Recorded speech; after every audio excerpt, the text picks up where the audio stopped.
प्रारब्ध के सभी दर्शकों को मेरा नमस्कार। मेरा नाम है संदीप आर.के. सिंह और आज हमारे साथ चिरपरिचित और डिजिटल न्यूज मीडिया में जो एक बहुत शानदार प्लेटफॉर्म है वह है मनीष ठाकुर शो। और हजारों लोग हर दिन, लाखों लोग हर दिन देखते हैं, सुनते हैं इनके विश्लेषण को। और मुझे कोई परिचय देने की आवश्यकता नहीं। सर का अनुभव 25 साल से ज्यादा का पत्रकारिता में है, 20 साल से ज्यादा का टीवी में भी, प्रिंट में भी, और अभी पिछले 5 साल से यूट्यूब पर धूम मचा रखी सर ने। तो सर बहुत बहुत स्वागत आपका। हमारा सौभाग्य आज आप हमारे चैनल पर आए जी। बहुत बहुत धन्यवाद संदीप जी, और दर्शकों को भी बहुत बहुत धन्यवाद। प्रणाम। प्रणाम सर। मनीष सर, आपकी एक किताब है पत्रकारिता का काला अध्याय, बड़ी शानदार किताब है। और इसमें आपने दिल्ली मीडिया में जो अंदरूनी वहां की, और शायद उन्हीं कारणों को देखते हुए फिर आपने वह नौकरी छोड़ी भी जो दिल्ली मीडिया के अंदर आप वहां पे जॉब करते थे, क्योंकि अंदर में बहुत ही ज्यादा जो उनकी मानसिकता है, जो सोच है, जो उनमें भारत नहीं, भारतीयता नहीं, प्रो भारत तो बिल्कुल नहीं है, ऐसा उनके व्यवहार में दिखता है। और आपके चैनल पर जितने भी विश्लेषण होते हैं, खासकर जब आप सतीश सर के साथ बात करते हैं, एक बात आप बार बार ये कहते हैं कि ये लोग आज भी भारत का नैरेटिव नहीं रखते हैं सामने। ये बहुत सिलेक्टिव होकर, भले गोदी मीडिया कहलाएं या मोदी जी की बात करें, किसी की बात करें, पर मुख्य रूप से ये लोग आज भी भारत को दरकिनार कर देते हैं, इग्नोर कर देते हैं। जैसे अभी रिसेंट एक उदाहरण है सर, मैं आपसे उसी एग्जाम्पल से, उदाहरण से ही बात शुरू करना चाहूंगा। पश्चिम बंगाल में इतनी भीषण अत्याचार हुए हिंदुओं पर, उसकी खबरें आ रही हैं, पर ममता बनर्जी और अभिषेक बनर्जी पर ये मीडिया इस बुरी तरह नहीं टूट पड़ता है जिस बुरी तरीके से वह किसी भाजपा, या अगर उत्तर प्रदेश में एक हाथरस कांड हो या अखलाक कांड हो, जिस अखलाक कांड पे मोदी जी पे उतर पड़ा था। ये क्या दोगला व्यवहार है सर कि हिंदू की हत्याएं हों, हजारों में हों या सैकड़ों में हों, या उनके महिलाओं के साथ अत्याचार हों तो चुप हो जाएंगे, और कहीं इस्लाम में पर एक दो घटनाएं हो जाएं तो उसको ये बहुत बड़ा बना देते हैं, और ये व्यवहार आज भी चल रहा है। आप कैसे देखते हैं सर इसको? देखिए, हम और आप क्या देख रहे हैं, अब जनता देख रही है, और इसका असर आपको आप यूं समझिए कि बंगाल में जो कुछ भी हो रहा है आपने इतने दिनों में कभी नहीं देखा होगा। मैंने शुरुआत से कोर्ट की रिपोर्टिंग की, ट्रायल कोर्ट कवर किया। जब नया नया जर्नलिज्म में आया तो वहां देखता था कि हाथ में ना पुलिस बताते हैं कि अपराधी को कैसे पकड़ते हैं, तो यूं पकड़ते थे वो, और हाथ से पकड़ के लेकर आते थे ताकि वो भाग नहीं जाए। आमतौर पे कोर्ट की हिदायत होती थी कि आप हथकड़ी नहीं लगाएंगे। जैसे लाल किला गोलीकांड का एक आतंकवादी था आरिफ, उसको हथकड़ी लगा करके लाया जाता था, तो उस पर भी आपत्ति हुई थी कि आप ऐसे नहीं लेके आएंगे। वो लाल किले गोलीकांड का आरोपी था, लाल किले पे जो 2000 में दिसंबर में गोली चली थी उसका। और आप बंगाल में इसके उलट देखिए, बंगाल में कमर में रस्सियां बांध करके ले जाया जा रहा है। मतलब आपने बहुत कम देखा होगा ऐसा, मुहावरे हैं कि कमर में रस्सी बांध करके लाना। अब तो हद हो गया। पूर्व एमएलए, उम्मीदवार, इन सबको कॉलर पर आपने देखा होगा, जैसे बिहार में कहते हैं गट्टा पकड़ लेना, हमारे मैथिली में ये कॉलर पकड़ लेना। ऐसे वो जहांगीर खान को कल ऐसे ले जा रहे थे। मतलब एक वीडियो तो कल आया कि वो हाथ जोड़ के चल रहा है और मतलब उसे पुलिस ले जा रही है। फिर संतुष्टि नहीं हुई तो पुलिस ने यह भी वीडियो जारी किया कि उसका कॉलर पकड़ के ले जा रहे हैं लोग, बाल पकड़ के ले जा रहे हैं। और उसके बाद अंडों से प्रहार हो रहा है। शुरुआत किससे हुआ? अभिषेक बनर्जी से। अभिषेक बनर्जी को पुलिस ने हेलमेट उपलब्ध कराया। आप कल्पना कर सकते थे कि इस तरह के वीडियो यदि आते, जो आज से 10 साल पहले, जब सोशल मीडिया नहीं था, जब हमारा और आपका ये मंच नहीं था, जब हम जैसे पत्रकार मतलब आप उस तरह से खुले नहीं थे। गुजरात में 2 एनकाउंटर हुए थे संदीप, सोहराबुद्दीन के और इशरत जहान की। इशरत जहान लश्कर-ए तैयबा की आतंकी थी, ये लश्कर-ए तैयबा ने बताया। सोहराबुद्दीन 6 राज्यों में वांटेड अपराधी था, हार्डकोर क्रिमिनल, और रिकॉर्डेड था मीडिया में। लेकिन प्रणय जेम्स राय के एनडीटीवी पर कमोबेश रोज इन दोनों की खबरें होती थी, और इतना प्रेशर बना दिया गया कि राज्य के गृह मंत्री को जेल भेज दिया गया सोहराबुद्दीन एनकाउंटर मामले में। इस देश में कभी नहीं हुआ कि किसी एनकाउंटर के लिए राज्य का गृह मंत्री दोषी ठहरा दिया गया। अमित शाह को जो आज एक कहते हैं ना कि तड़ी पार शब्द का इस्तेमाल करते हैं, अमित शाह को सुप्रीम कोर्ट के द्वारा एक आदेश दिया गया कि गुजरात आप एंट्री नहीं कर सकते। कितना अपमानजनक था, किसी सजा से ज्यादा अपमानजनक है राज्य के पूर्व गृह मंत्री के साथ या जो आज देश का गृह मंत्री है। मैं ये बात इसलिए कह रहा हूं कि उस समय में सोशल मीडिया नहीं था, एक नैरेटिव एक गढ़ते थे और इन्हें लगता था कि ये जो करेंगे वही होगा। एक छोटा सा उदाहरण देता हूं, जब हम लोग कोर्ट कवर करते थे तो बड़ी बड़ी एफआईआर होती थी। मान लीजिए 2 रिपोर्टर हम लोग हैं, तो हम लोग तय कर लेते थे कि देखो भाई आज ये छापेंगे, कल ये छापेंगे, हमारे कंट्रोल में वो था। आज ये संभव नहीं है कि यदि आप ऐसा करेंगे तो कोई दूसरा उड़ा लेगा। आप 5 सेकंड के लिए भी कोई खबर छुपा नहीं सकते। अब किसी की हैसियत नहीं है कि वो खबर छुपा ले। पहले अपने ढंग से प्लांट करते थे खबर। इन्हें लगता था कि हम सरकार बनाते हैं, सरकार बिगाड़ते हैं। नरेंद्र मोदी ने इनसे वो हथियार छीन लिया। अब जो इंडिया टुडे का आपको याद होगा कि जब प्रेस कॉन्फ्रेंस था तो उसमें नरेंद्र मोदी से अरुण पुरी ने कहा था कि आज तो पता ही नहीं चलता कि आप सरकार में क्या कर रहे हैं, तो आप कहेंगे भैया तुम्हारा काम भी हम करें क्या? आपने हमारी दुकान बंद कर दी। अरुण पुरी का ये कंक्लेव था। ये बिल्कुल बिल्कुल। तो अब सोचिए कि आज की डेट में क्या होता है, चीफ मिनिस्टर बनाए जाएंगे, वो अंतिम समय पर्ची होती है। और सिर्फ बीजेपी के नहीं, एनडीए में कौन चीफ मिनिस्टर होगा ये अंतिम समय तक नहीं पता था कि बिहार में सम्राट चौधरी बनेंगे या कौन बनेगा। मंत्रिमंडल में क्या होता है वो सिर्फ बिहार भाजपा नहीं, अल्पमत की सरकार है नरेंद्र मोदी की, भाजपा की, मतलब पूर्ण बहुमत है ना। ऐसे एनडीए तो चुनाव पूर्व गठबंधन है, बहुमत है, लेकिन भारतीय जनता पार्टी की सरकार नहीं है पूर्ण बहुमत। उसके बावजूद आप कुछ भी मीडिया लीक नहीं कर पाती। मतलब आपके तमाम चीजें, आपके पत्रकार होने की हर चीज को छीन लिया गया। अब सब कुछ किसके हाथ में? जनता के हाथ में। मतलब मैं कह रहा हूं कि इतना सब कुछ हो रहा है। अभिषेक बनर्जी को मारा गया अंडों से। कल जहांगीर शेख को सड़क पे ऐसे करके घूम रहा है। कहां चले गए मानवाधिकार आयोग के खिलंदर? क्यों नहीं जाते सुप्रीम कोर्ट ही?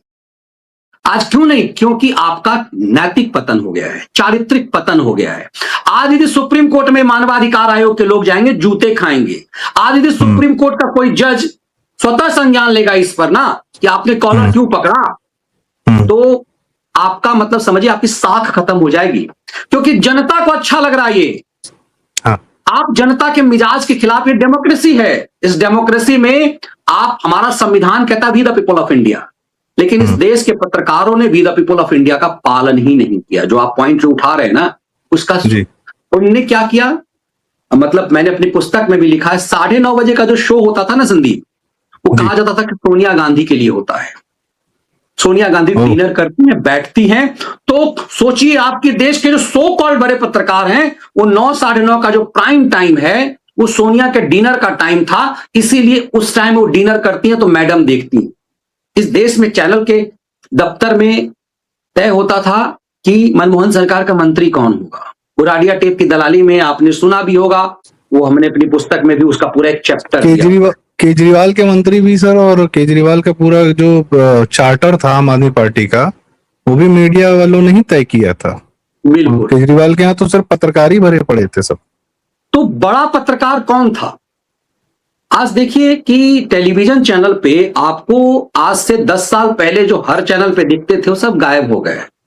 एनडीटीवी तय करता था बड़ा किसे बनाना है, जिसको बार बार दिखाएगा वो बड़ा हो जाएगा। भाई जो हमारे यहाँ कहावत था कि जो दिखता है वो बिकता है। आप पत्रकार हैं, यदि आपकी खबर बार बार नहीं छपी प्रिंट में तो आप नहीं, आप टेलीविजन पर यदि रिपोर्टर हैं, स्क्रीन पे नहीं आए तो आपकी कोई अहमियत नहीं है। नौकरी यदि चली गई 6 महीने के लिए तो आप खत्म हो गए। और जितने भी तोपची पत्रकार थे सब आजकल खलिहर हो गए हैं, घर बैठे हुए हैं। मतलब पत्रकार होने का मतलब वही सेलेक्टिव कुछ नाम था। मैं 4 दिन पहले अपने शो में था, सतीश जी को मैंने दिखाया कि भाई इसे पहचानिए कौन है। वो वीर सांघवी था।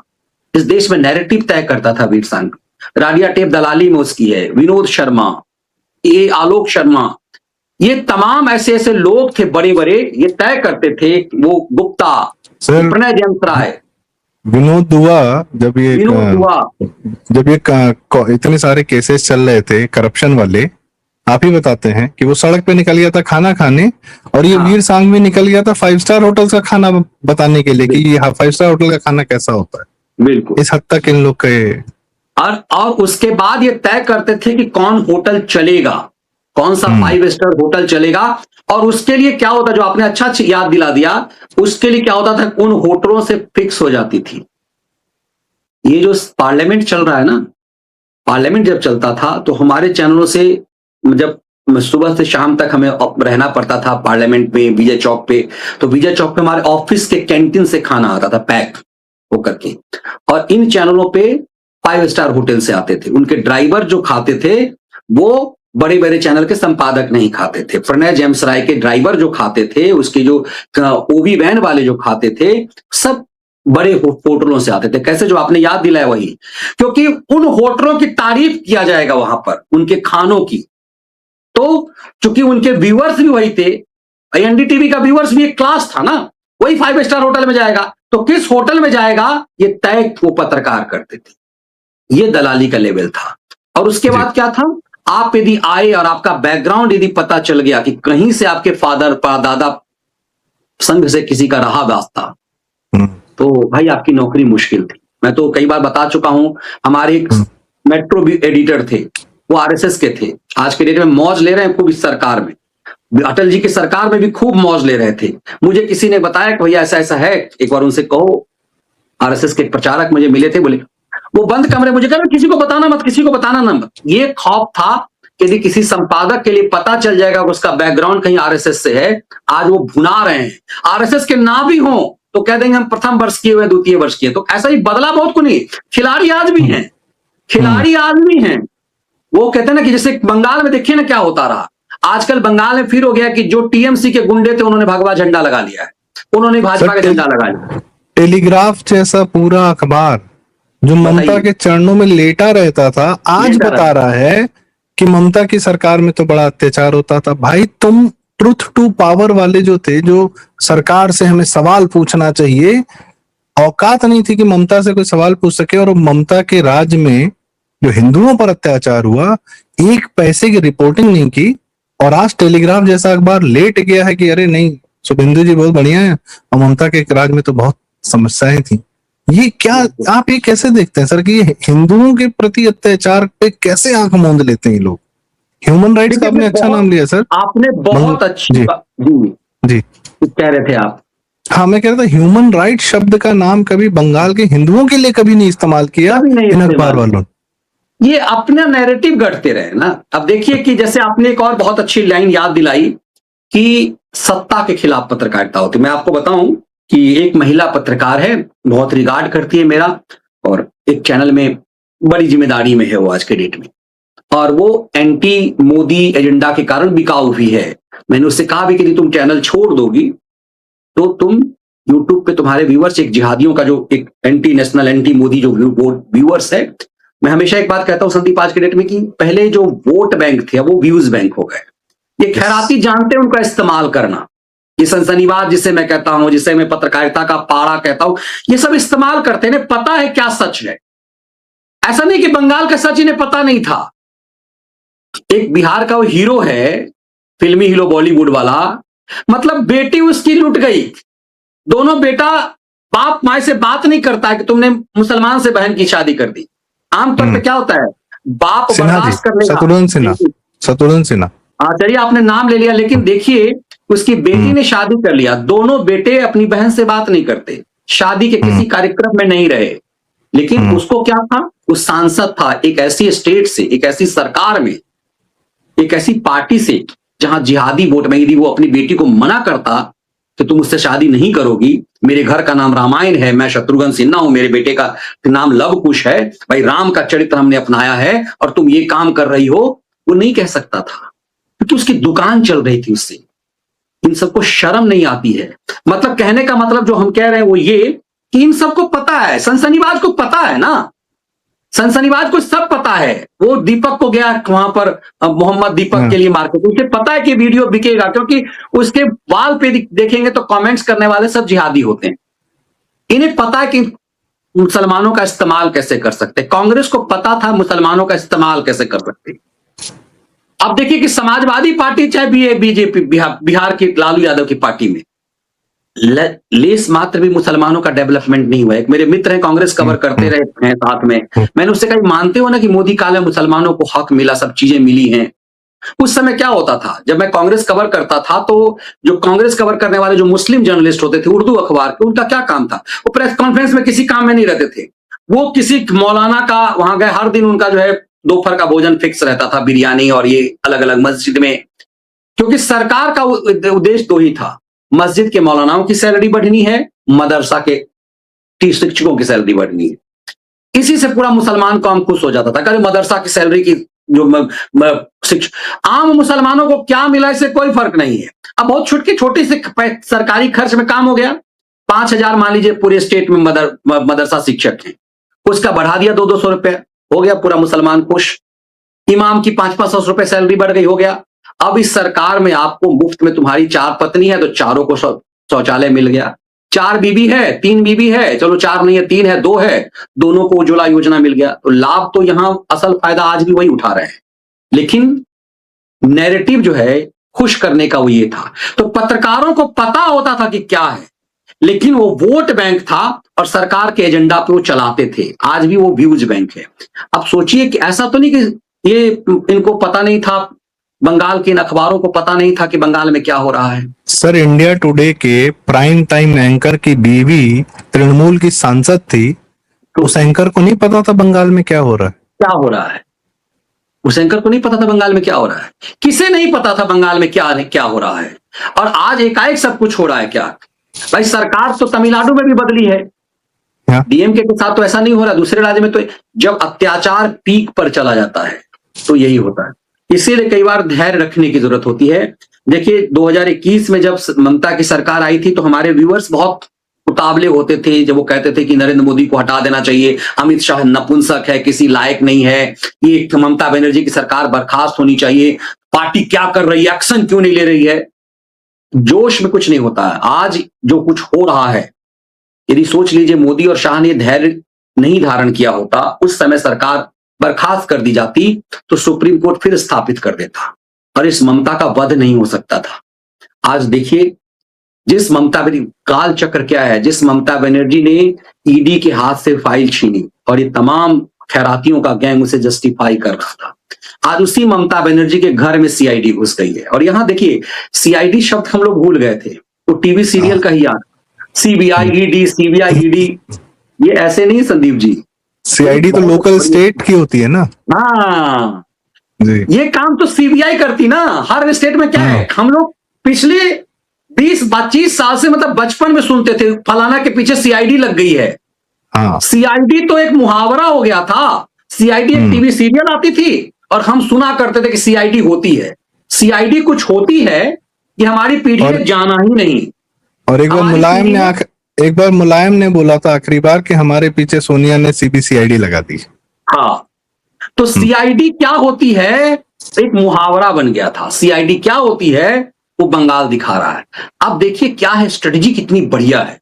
ये खैराती लतिहर जो है ना, ये बोल नहीं पा रहे हैं कहां मारा गया है। यदि सीबीआई लगती तो कहता नरेंद्र मोदी करा रहा है। सीआईडी कौन होती है? स्टेट पुलिस, है ना, स्टेट। वही लोग जो कल तक ममता बनर्जी के थे आदेश का, वो बताया जा रहा है कि सरकार की है और जनता ने सरकार को यही निर्देश दिया है। आखिर क्यों जनता ने सत्ता परिवर्तन क्यों किया बंगाल का? आप जो कहते हैं सीबीआई सीआईडी तुम्हारी, अरे होगी ना, सरकार जिसकी होगी उसी की तो सीबीआई सीआईडी होगी। ये कौन क्यों नया हो गया क्या कि भैया नरेंद्र मोदी? ऐसा इसी को कहते हैं नैरेटिव बनाना। ऐसा बना दिया कि सीबीआई जैसी चीज कोई थी नहीं कभी। अरे ईडी सीबीआई पहले भी थी, इस सीबीआई ईडी के आपने दांत तोड़ दिए हुए थे। आज अरबों रुपए इस ईडी ने भारत को दिए हैं। ये जो चिदम्बरम ने बहुत मिसयूज किया सर ईडी का। और ये जो पीएमएलए कानून था, चिदम्बरम ने तो सर प्रणब मुखर्जी के वो भी करवाया, बगिंग भी करवाई थी। इस हद तक ये लोग करते थे आपस में खेल। और प्रणब मुखर्जी ने स्वयं आके बात कही। बिल्कुल, उन्हें चूंकि ये लगा कि प्रणब मुखर्जी को कहीं राष्ट्रपति तो नहीं बीजेपी बना देगी, प्रणब मुखर्जी कहीं उधर की तरफ तो नहीं मिले हुए हैं। क्योंकि प्रणब मुखर्जी कई चीजों से आपत्ति होती थी। एक टाइम तक उन्होंने सेवादार की भूमिका निभाई, जैसे मनमोहन सिंह कहा करते थे कि मैं शुरुआत में अपनी फाइलें लेके सोनिया जी के पास जाता था, फिर मैंने सोचा कि मनमोहन नरसिंह राव ये काम कर सकता है, भारत का प्रधानमंत्री ये काम नहीं कर सकता। ये जमीर जगी थी देवे गौड़ा की भी, जब देवेगौड़ा को लालू यादव ने फोन करके डांटा था कि तुमने मेरे पीछे सीबीआई लगा दी, चारा घोटाला की जांच करवा रहे हो, तो शुरुआत में उसने कुछ नहीं बोला। उसका पीएमओ में प्राइम मिनिस्टर के ऑफिस पे एक डिनर पार्टी थी, संयुक्त मोर्चा की, उसमें लालू ने पब्लिकली देवेगौड़ा को कहा कि तुम्हें मैंने प्राइम मिनिस्टर बनाया। तो देवेगौड़ा का जमीर जगा, और देवेगौड़ा कहते हैं, उस समय शंकरशन ठाकुर ने अपनी किताब बंधु बिहारी में इसकी बड़ी अच्छी व्याख्या की है, उसे पढ़िएगा जरूर, पूरा बिहार समझ में आएगा उससे आपको। उसमें देवेगौड़ा ने कहा, लालू ये भारत सरकार तुम्हारी भैंस नहीं है, तुम जहां चाहो उसे बांध लो, मैं भारत का प्रधानमंत्री हूं, तुम्हारी भैंस नहीं। और पब्लिकली देवेगौड़ा ने ये बात कही। उसके बाद लालू पीछे पड़ गया, देवेगौड़ा को प्राइम मिनिस्टर से हटवा भी दिया। तभी वो खुद को कहते थे लालू की किंग मेकर है। फिर आई के गुजराल को बनाया गया, गुजराल के दौर में फिर सब कुछ जो कुछ भी दुर्गति होनी थी होगा लालू की हुई। अब ये सब चीजें सोचिए कि सब चीजें कैसे दबती थी, क्योंकि उस समय पत्रकारों की एंट्री होती थी। ये जितनी छुटभैया पार्टी, जितनी सरकार कमजोर रहती है ना संदीप, ये खैरातियों का उतना चलता है। राजीव गांधी के दौर में बहुत कुछ नहीं चला था इन सबका। ये आपने बहुत बड़ी बात कही सर। खैरातियों को, मीडिया वालों को कमजोर सरकारें और मिली-जुली सरकारें और ये आपस में दलाली करने वाली सरकारें ज्यादा पसंद है, ज्यादा पसंद। ये आपने सही कहा, जिसके मंत्रालय अलग अलग पार्टियों में बटे हों। इसको आप ऐसे देखिए, राजीव गांधी के दौर में कहा जाता है कि इनकी नहीं चलती थी, क्योंकि राजीव गांधी प्रचंड बहुमत में थे। तो राजीव गांधी के पीछे ऐसे पड़ गए सब कि बोफोर्स, भाई आज तक कुछ भी हो, बोफोर्स साबित तो नहीं हो पाया ना। उस बोफोर्स की वजह से राजीव गांधी की सरकार गई। क्यों कहा? विश्वनाथ प्रताप सिंह ने एक पर्ची है, हमारे पास सब कुछ है। उस समय की पूरी मीडिया विश्वनाथ प्रताप सिंह को बनाने में लग गई थी, और किसी तरह से, क्योंकि राजीव गांधी ने दलाली बंद कर दी थी। एक चीज है, कुछ भी मेरा मानना है, कई मामले मैच्योर नहीं थे वो, लेकिन यदि एक प्रधानमंत्री कहता है कि मैं 100 रुपए देता हूं और 85 रुपए जो है रास्ते में रह जाता है, इसका मतलब वो अंदर से है ईमानदार। वो चोरों की चंडाल चौकड़ी से घिरा हुआ था, क्योंकि सालों से चीजें थी। राजीव गांधी कुछ कंट्रोल करना चाहते थे, तो खैरातियों ने निपटा दिया। अब निपटा दिया इसलिए क्योंकि आप, हो सकता है उस लायक भी आप नहीं थे उतनी। तवलीन सिंह ने खूब एंजॉय किया राजीव गांधी, सोनिया गांधी का काल, और बाद में दरबार लिख के पूरा। हाँ, शेखर गुप्ता ने एंजॉय किया, पारिवारिक लोग जो थे, लेकिन एक जो सबका एक हिस्सा बटा हुआ था, कुछ हद तक उस पर कंट्रोल हो गया। अब जब संयुक्त मोर्चा की सरकार बनी, वहां से इन लोगों को मजे आने लगे, पैदाइश लूट, क्योंकि उनको लगा कि अच्छा जितना कमजोर है, कहते हैं ना कि बिल्लियां जब लड़ेंगी तो बंदर को फायदा है, तो ये सब बंदर बन गए। और इन बंदरों को लगा कि हम काम करा सकते हैं, मंत्री सेट कर सकते हैं, ट्रांसफर करा सकते हैं, पोस्टिंग करा सकते हैं।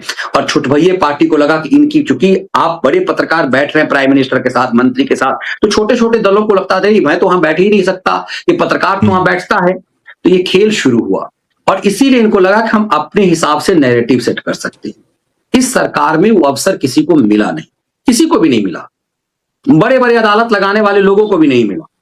मतलब वो चीजें किसी को मिली नहीं। ठीक है, कुछ टुकड़े किसी को मिल जा रहे होंगे, कहीं इधर उधर सेट हो जाते होंगे, कहीं कोई एडिटर बन जाता होगा, लेकिन वो चीजें बंद हो गई। ऐसा नहीं कि फायदे लोग नहीं उठा रहे, फायदे लोग आज भी उठा रहे हैं, उठाने वाले फायदे आज भी उठा रहे हैं, लेकिन आप देश नोच लेंगे, ये हैसियत अब नहीं है। ये भी सर मोदी जी ने इंडिया टुडे के कनक्लेव में कहा था, पहले वाले 2019 में, चुनाव से जस्ट पहले, और अंग्रेजी में बोला, शुरू के 20 मिनट हिंदी बोला, फिर 10 मिनट अंग्रेजी में बोला।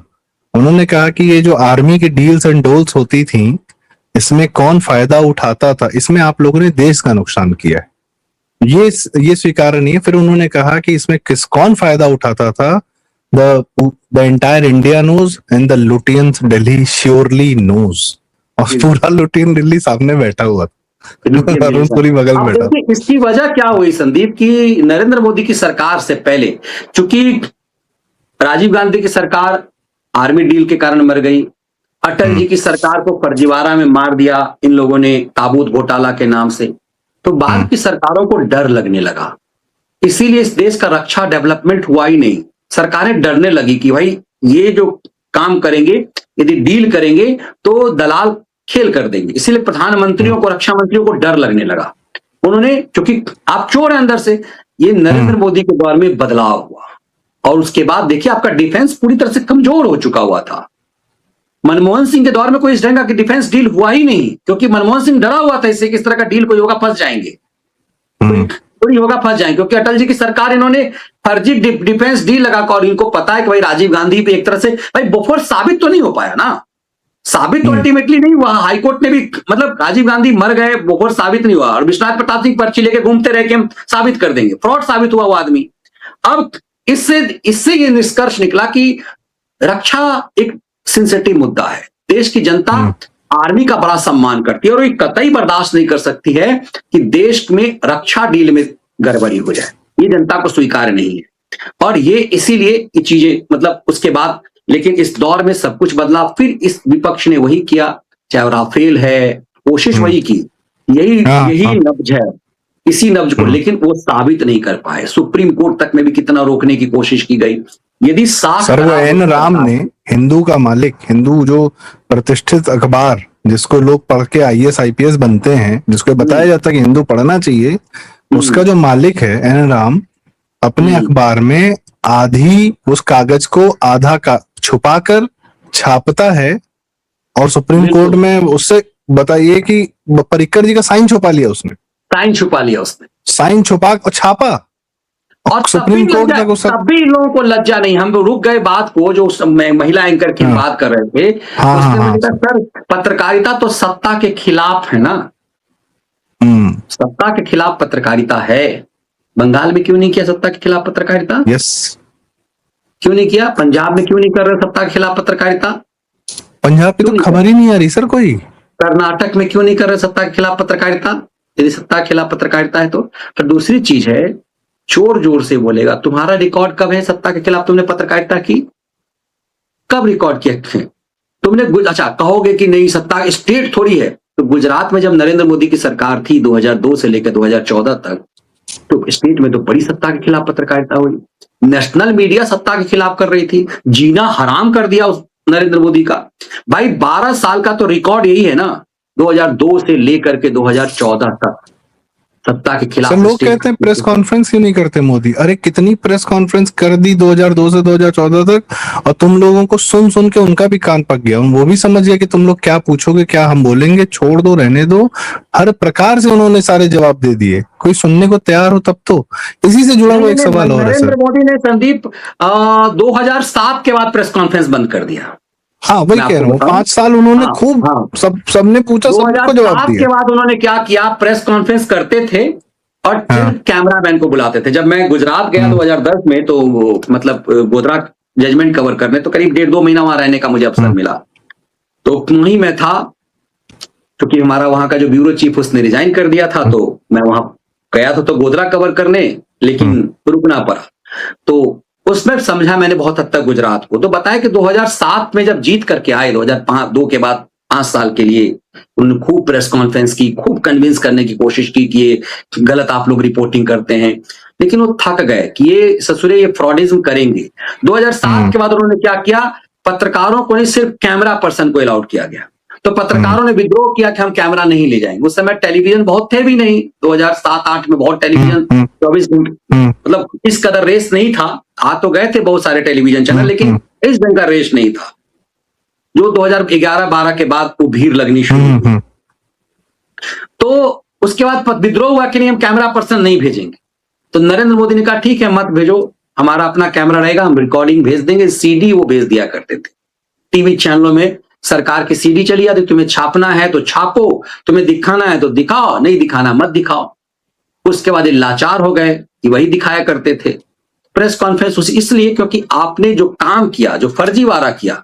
अब ये सुधीर चौधरी राष्ट्रवादी बनता है भाई साहब, है ना, इसी ने सबसे पहले तोड़ मरोड़ के, उसी ने जो क्रिया के बराबर प्रतिक्रिया है। अब पता नहीं सुधीर चौधरी को पाला हुआ है तो अब किस लिहाज से है, दूरदर्शन में आजकल हैं तो ठीक है, सरकार की मलाई खा रहे हैं और राष्ट्रवाद का आवरण ओढ़ लिए, तो बहुतों को बहुत लगता है अच्छा सुधीर चौधरी के खिलाफ आप क्यों बोलते हैं। अतीत तो देखेंगे ना आप, बहुत सारे ऐसे लोग आए जो जिनको लगने लगा 2013 में कि नरेंद्र मोदी पीएम क्वालिटी है, तो कई सारे ऐसे अधिकारी जो रिटायर हुए थे, कई सारे ऐसे पत्रकार जिन्होंने अपनी दुकान बदल ली, बड़ा बड़ा ज्ञान देने लगे। उन सबको लगा कि भैया कितना दिन धैर्य रखेंगे, कांग्रेस के साथ इतनी सेवाएं दी हमने, कांग्रेस की सरकार की होती तो मलाई मिल गया होता। तो उन सबका धैर्य 5 साल में खत्म हो गया। मेरे कई मित्र ने मुझसे कहा कि अरे 5 साल में सब सेट हो जाएंगे, लेकिन हो नहीं पाया कुछ। तो लोगों सर ने मैं तो देख रहा हूँ 24 के बाद जो हमारी भारत सरकार की मीडिया न्यूज एजेंसी है, 24 के बाद उसका भी जो है, अभी कुछ 10 दिन पहले की बात है, एजुकेशन मिनिस्ट्री के दफ्तर में आग लग गई। ये न्यूज सर एएनआई ने चलाई और 2 घंटा 3 घंटा ये न्यूज फैली रही और बाद में 3 घंटे बाद बताया कि नहीं नहीं वो तो एजुकेशन मिनिस्ट्री का ऑफिस नहीं था, कोई और ऑफिस था। वो एएनआई जो दिल्ली में ही रहा है, लुटियन में ही रहा है, उनकी मालकिन दिल्ली में एक एक बिल्डिंग जानती होंगी, उनको नहीं पता था कि ये बिल्डिंग एजुकेशन मिनिस्ट्री की नहीं है, किसी और की, सब पता था। इन्हें नैरेटिव Fake गढ़ना news. आता है संदीप, इसीलिए कुल जमा यही बात है कि इन्हें नैरेटिव गढ़ना आता है, लेकिन अब ये गढ़ गढ़ के थक चुके हैं। इस देश एक की सवाल जनता- और आपसे पूछना है सर, यदि जो जी। बंगाल जैसा कार्यक्रम, बंगाल जैसा अत्याचार जो ममता और अभिषेक बनर्जी और इन सब ने किया है, जो हिंदुओं की हाय इनको मिली है, या हिंदुओं पर जो इनके पार्टी दफ्तरों से हथियार मिल रहे हैं, बम मिल रहे हैं, गोले मिल रहे हैं, सोने के पलंग मिल रहे हैं, सफेद साड़ियां महिलाओं को विधवा बनाने के लिए, इस तरीके का जो कार्य किया था, यदि ऐसा कोई कार्य भाजपा स्टेट में मिलता तो मीडिया का क्या रुख रहता सर? देखिए वही बात है कि 24 घंटा ही खबर चलती।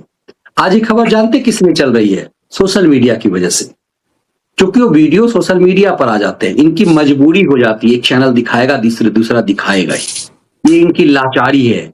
लेकिन वो गैंग इस पर चुप्पी लगाए हुए इस सब चीजों पर भी, और इनकी लाचारी असल ये है कि आप इतना मत सोचिए, ये सोचिए कि यदि ऐसा कुछ होता तो ये कहते मानवाधिकार का उल्लंघन है, ये आप किसी को रस्सी कैसे बांध सकते हैं, किसी लॉ मेकर जो होने वाला था या था पूर्व विधायक, उसका कॉलर पकड़ के पुलिस कैसे ले जा रही है, आज ये भी नहीं कर पा रहे हैं।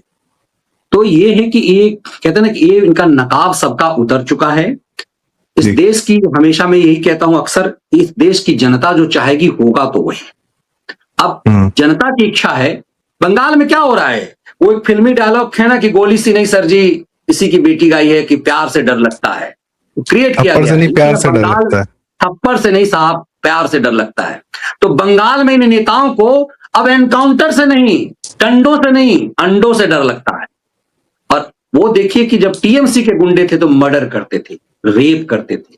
आज बंगाल की जनता रेप और मर्डर नहीं कर रही है, अंडा मार करके उन्हें अपमानित कर रही है कि तुम इसी लायक हो।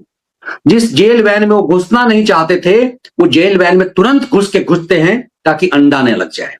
तो ये सलीका है बंगाल में। मुझे लगता है अंडों की कमी हो गई है, तो देश को सप्लाई करना चाहिए इनको, कि ऐसे भी बंगाली नॉनवेज के ज्यादा शौकीन होते हैं, जी। वैसे अंडा कम खाते हैं, मछली के ज्यादा शौकीन होते हैं, हो सकता है अंडा का इस्तेमाल इसीलिए ज्यादा हो रहा हो, लेकिन जो हो रहा है बहुत अच्छे के लिए हो रहा है। नहीं, मैं तो सर कह रहा हूँ कि अभी बहुत कुछ और होना बचा है। योगी मॉडल भी जब स्थापित हुआ उत्तर प्रदेश में, तो 2-4 कौवे जब मार के टांगे गए सर, जो हमारे यहाँ मुहावरा होता है, बिना उसके योगी मॉडल स्थापित नहीं हुआ। नहीं हो सकता तो था, नहीं हो सकता था। अब देखिए जो आप अच्छा के कल जो इसके शाहजहां क्या नाम है, जहांगीर शेख के साथ हुआ, वो क्यों हुआ? संतुष्टि पुलिस की नहीं होगी कि हाथ जोड़ के घूम रहा है। जब उसका कॉलर पकड़ा गया तो सिहरन पैदा हो गई होगी अभिषेक बनर्जी को भी, कि क्या उसका भी कॉलर पकड़ा जाएगा क्या? लॉ मेकर तो ये भी था, और उस क्षेत्र से विधायक मतलब चुनाव लड़ रहा था वो, जहां से 1,68,000 वोट की लीड मिली थी अभिषेक बनर्जी को लोकसभा चुनाव में। तो जी। अब कौन उसे गाली दे रहे थे? कल देख रहे होंगे कि मुसलमान ही ज्यादा थे जो चोर चोर कह रहे थे, और इसकी मैंने अलग से एक व्याख्या की थी मनीष ठाकुर शो पे। मुसलमान तो सर जबरदस्त दगा दिया है ममता बनर्जी को, तुरंत भागा है। हिंदू अभी भी जो ममता के साथ खड़ा है वो कुछ 2-4 हिंदू ही हैं। हाँ, मुसलमान तो सब गायब हो गए, सारे के सब सारे गायब हो गए। तो ये सब जो मतलब ये जो मौका परस्त है ना, इन सबको समझना होगा। जिन खैरातियों की बात कर रहे थे वो पिछली बकरीद तक टेलीविजन अपने अपने फेसबुक पर डालते थे कि तुम्हें बिरयानी मिला, हमें बिरयानी मिला, मुसलमानों से दोस्ती करोगे तो यही खाओगे। इस बार ईद बकरीद में किसी खैराती ने बिरयानी की तस्वीर नहीं डाली है। तो मौसम तो इधर भी बदल रहा है ठीक से। जी, ये आपने सर बड़ी सही बात बताई कि मौसम बदल रहा है, और खैरातियों को एक उनका जो क्रेडिबिलिटी था, एक जो चेहरे से, उनके चेहरे से जो बात निकलती थी, जनता मानती थी। इनको जेल, पत्रकारों को लोग कहते जेल भेज दो, बैन कर दो, ये कर, नहीं, इनकी ताकत थी, इनकी क्रेडिबिलिटी, और वह एकदम जनता के सवाल जवाब से, जो आप कहते हैं जनता की जो इच्छा है उसके सामने अब इनको सरेंडर करना पड़ रहा है। टेलीग्राफ हो, इंडिया टुडे हो, टाइम्स नाउ हो, कोई हो, सबको जनता की इच्छा के सामने सरेंडर करना पड़ रहा है। ये लोग तो बिल्कुल। पद्मश्री भी बंटवाते थे सर, लॉबिंग करते थे।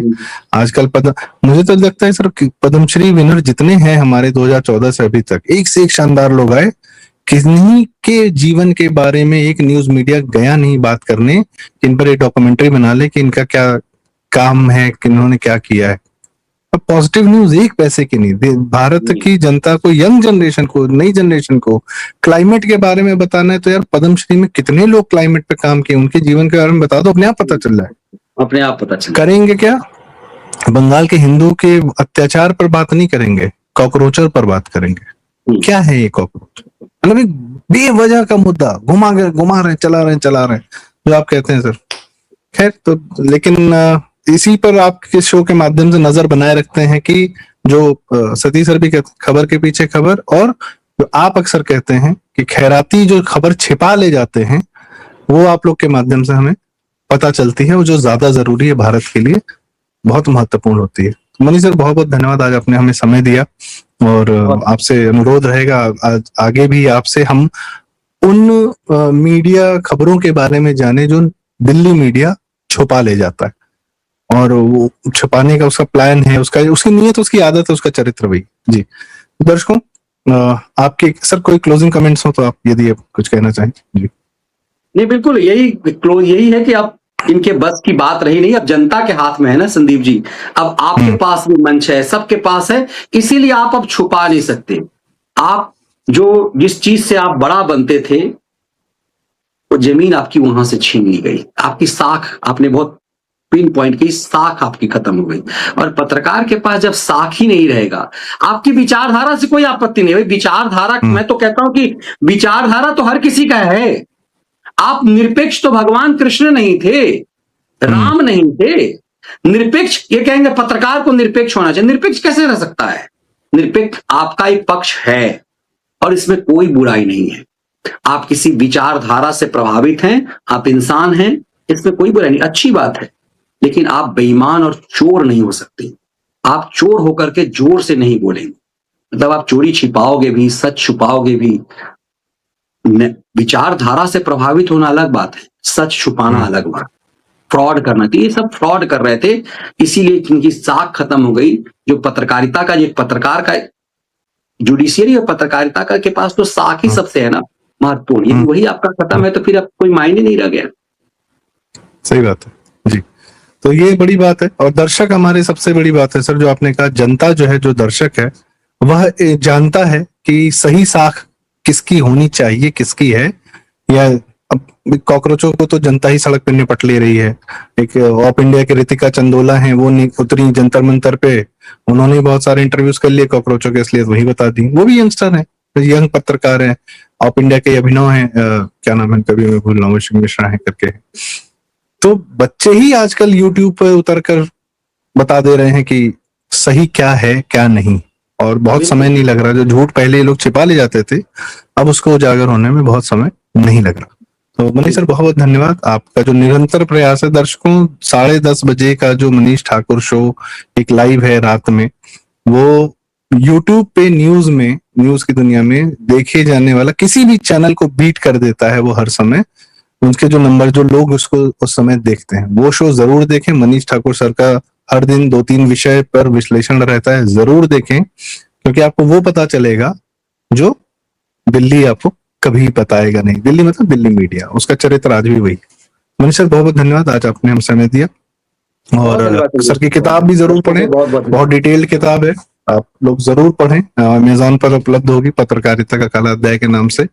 सर का चैनल है मनीष ठाकुर शो, आप उसको भी, व्यूज मीडिया भी है, 2 चैनल्स हैं, आप दोनों सब्सक्राइब करें। कमेंट्स में आप अपनी राय हमें जरूर बताएं। कृपया यह वीडियो लाइक करें, शेयर करें, और आपके माध्यम से यह वीडियो दूर तक जाए, हमें भी अच्छा लगेगा। और चैनल जरूर सब्सक्राइब करें, मनीष ठाकुर शो और प्रारब्ध। बहुत बहुत धन्यवाद, नमस्कार, जय श्री राम। जय श्री राम।